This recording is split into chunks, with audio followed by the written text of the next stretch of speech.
Number of visitors today, 3. Number of deaths today, 1. After appending this number with an index finger, she smiled like a flower. Then she began to walk toward the source of the sound.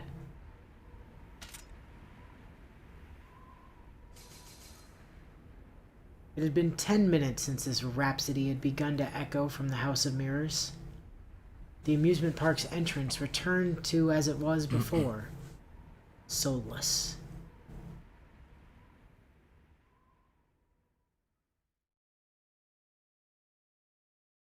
In the end, even if Soujuuro had been the luckiest man alive, there was no way he should have been able to escape. Well, he shouldn't be able to, but... The question, however, was how much of this was by design, and how much was sheer coincidence. Even Aoko, who'd made all the arrangements, had no answer. Indeed, there were only 3 things she could say. It was taking longer than expected. He was putting up more of a resistance than she'd anticipated. And that choosing the House of Mirrors was a mistake.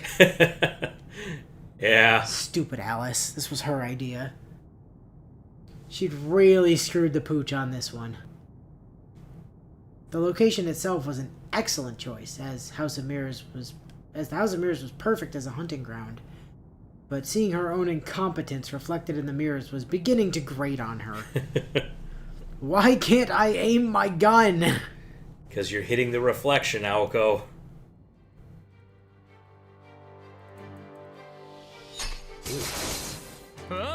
Also, try not to fire more than 1. You only got 30 shots. Wow, at most 27 now. Yeah. I think that's 2, might be 3. Oh, there was... Yeah. there was 3 pew sounds. Yeah. The moment Aoko's right arm began to glow, Soujuuro made a beeline for the staircase in front of him. A strobing series of blue flashes lit the room behind him. The hunter calmly followed her prey, and the prey desperately ran for his life up the stairs. Wow, like a revolver.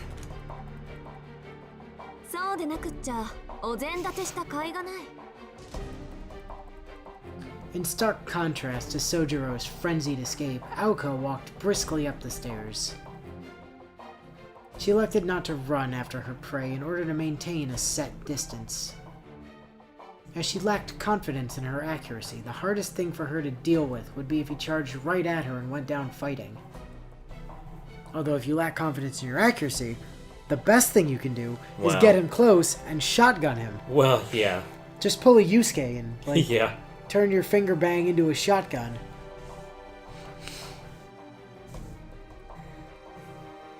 But at a distance of 30 or so feet, he posed no threat. By the time her prey drew near, she could fire 10 shots and hit with at least 4 of them. If he turned around to try to run at her, yeah. Your accuracy is only 40% that's, at 10 feet. That's pretty bad. Or at 10 yards. Like, that's... Yeah. That's atrocious. This is really bad. Their positioning just a moment ago hadn't been ideal. At that distance, in a space that open, if he flanked and rushed her, there was a chance, however small, that it could turn into a fistfight. Are you ready to reinforce your body and crush him like a grape? Currently, Aoko's best weapon was the bullets from her right arm. If she was going to capitalize on that advantage, it was in her best interest not to close the gap between them. Fair. See, with an actual gun, though, being close can sometimes be a good thing. Because then you not only get the bullet wound that they almost certainly can't avoid, but you also get the muzzle flash just burning the absolute dog shit out of them. The scorchmark, yeah. There was a good time to approach. It was only after her prey had become exhausted and lost the will to continue. Would she pierce his leg? Shoot him in the back? Or perhaps, would he just give up after losing himself in the labyrinth? The hunt would end when her target sustained some sort of injury and became unable to run.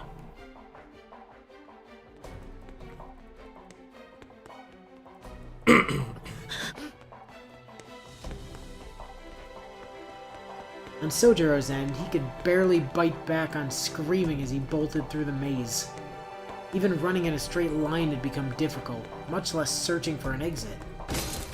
Ow! Oh. Yeah. Right into it. Yeah. The corridor stretched out far before him, or so the mirrors blocking the path made it seem. Panicked, he made a turn to the right.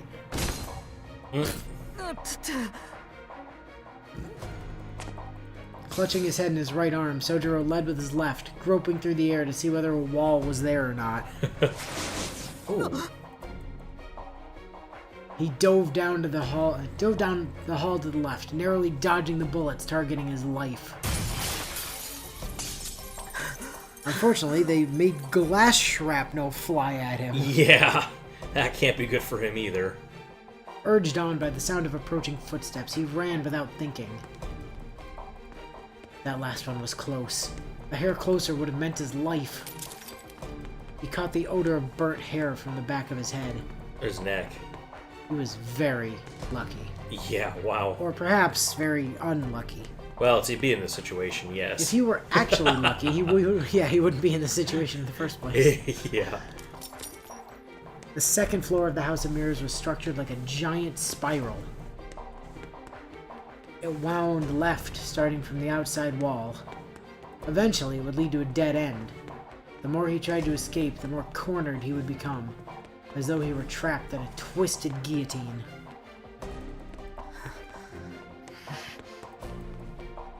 His stifled screams threatened to leak out as complaints. No matter what he did, he was going to be killed. All of the struggling merely served to prolong the inevitable. Good. And yet he ran. No matter how many mirrored walls he rammed himself into, he ran. Even after crashing so hard that his forehead bled and he saw stars, he ran. Cool. Pain shot through him at every turn. The more frantically he ran, the more intensely he smashed into the invisible walls. Yeah. His body began to understand this rule and begged him not to run anymore.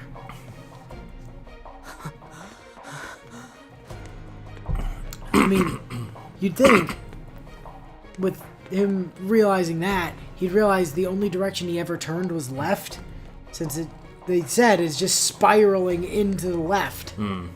So, all you have to do is run your left hand along the wall as you're running, and as soon as you feel the wall not there, go, and then keep doing that. Yeah, that certainly works.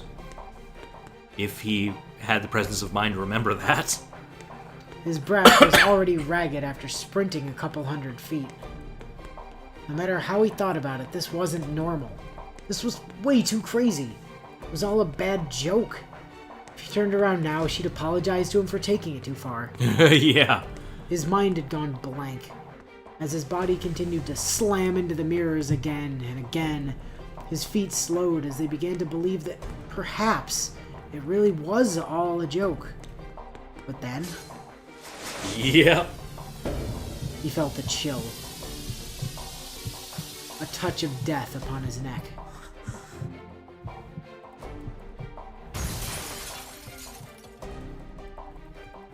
Wait a minute. What's up? I just realized that line from a little while ago where he's like, oh, I felt the hair singe on the back of my neck. Uh-huh. How? You have your neck wrapped in a fucking bandage, my dude. Well, I mean, your hair goes down a little bit, so it could just mean the end of his hair there.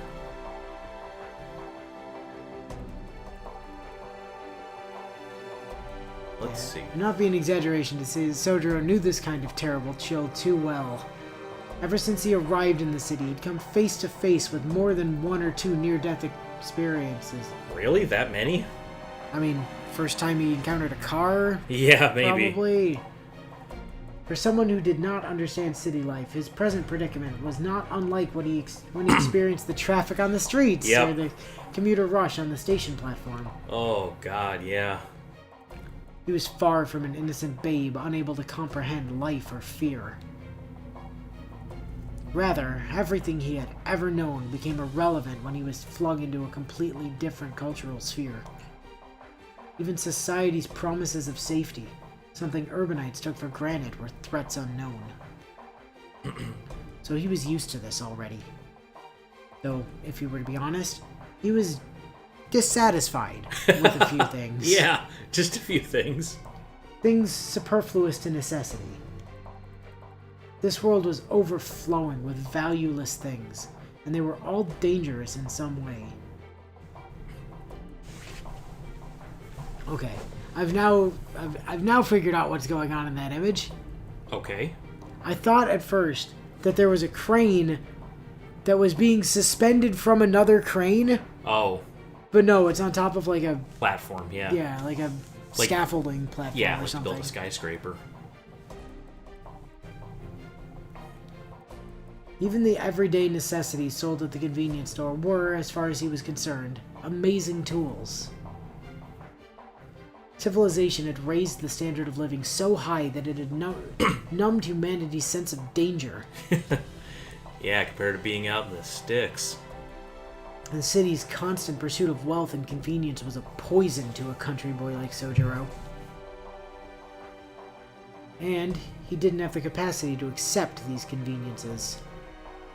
That it was possible for such conveniences to easily and suddenly be misused and cause unintended accidents had always made him anxious.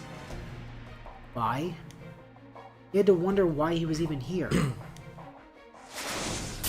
Because Aoko asked him to come. Well, no, I think he meant in the city in general.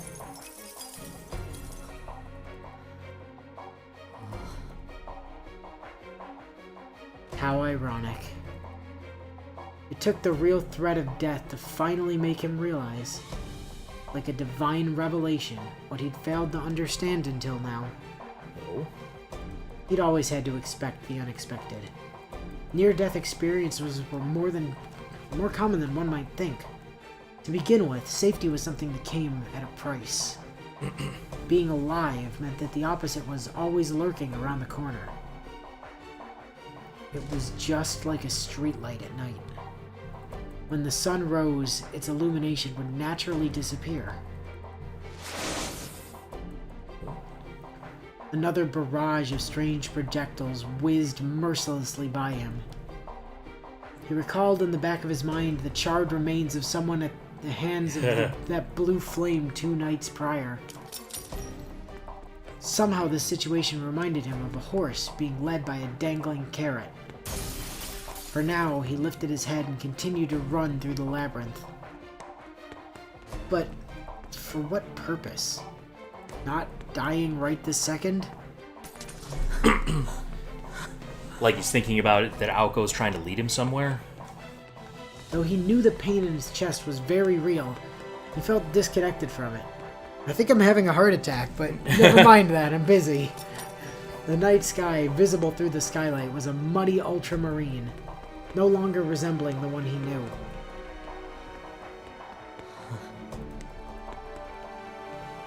And managed to calm himself. Soujuuro began to laugh in despair, as though something rather precious had been broken. Everything had become meaningless anyway. Even so, his legs somehow made their way forward at the sight of her reflection in the mirror. Ooh. Like a game of cat and mouse, Soujuuro fled through the labyrinth of mirrors. Then, after 4 minutes, that strangely unreal tension ended.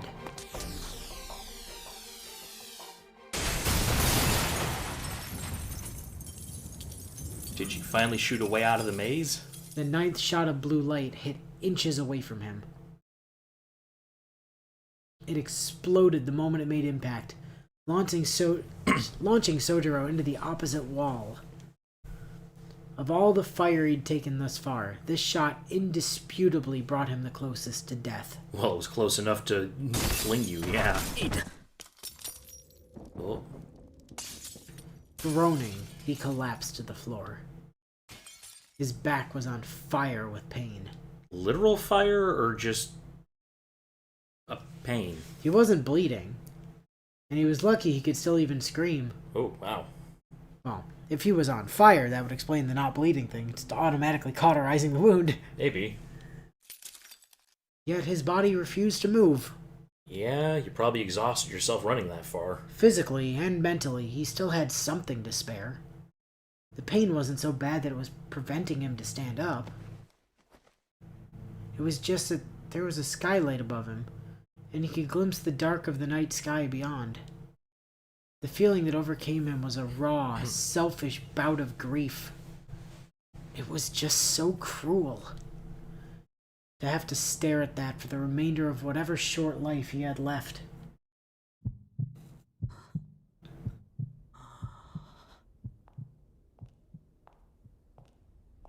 Soujuuro's ragged breath slowed. For all intents and purposes, he'd given up. Yeah, if he's feeling like he can't stand up again. He'd given up running away from the sound of pursuing footsteps and perhaps even the problem at the root of everything. The root? I'm pretty sure the root is the problem at the root of everything. No. Because, you know... They don't mean the cosmic one. Well, I mean, that's clearly what the mages are trying to reach, and therefore Aoko is trying to reach, and therefore it is the root of this particular problem. I think he just means running from his own problems at this point. Yeah, he's just more accurate than he understands.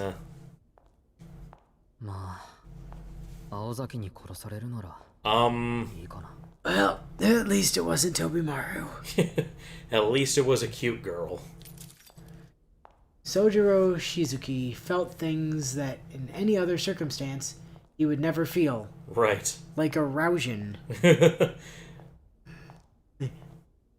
Incidentally, without exaggeration or embellishment, this was the only mistake he had ever made in his entire life. The only one, really? Staring vacantly into the night sky above, Soujuuro listened as the footsteps drew nearer.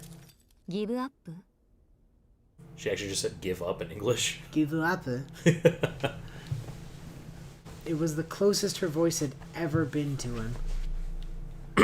Perhaps feeling that he really had given up, she approached his collapsed form. In the dark, mirror-lined corridor, he couldn't make out her expression.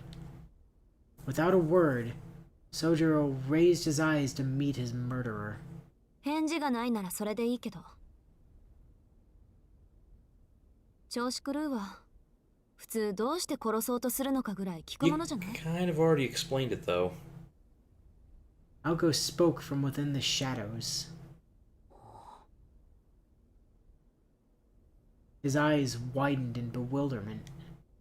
Now that she mentioned it, he realized that would have been the obvious question to ask. Oh, yeah. Why is this all happening to me?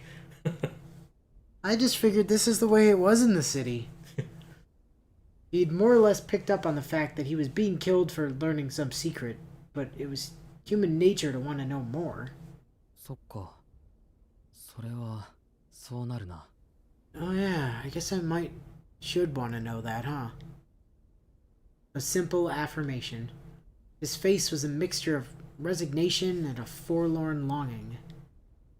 He thought for a moment before...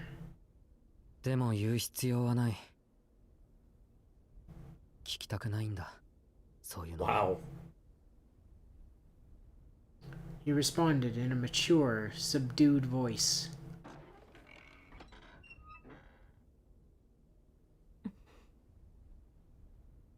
Suddenly hesitating, are we, Aoko? His response was clear, rather gallantly so. So? じゃ、殺すけど。死ぬの怖くないの？怖いに決まってる。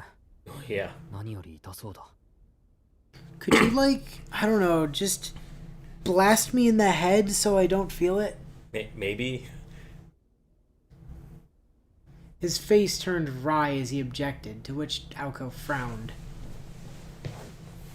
As nonchalant as he could be, he was honest about his feelings. そりゃ怖いでしょ。私だって怖いと思うし。でも悪いわね。我慢して。You just gotta put up with it, kid. 人でなしと罵ってくれて結構よ。今の私は本当にその通りだから。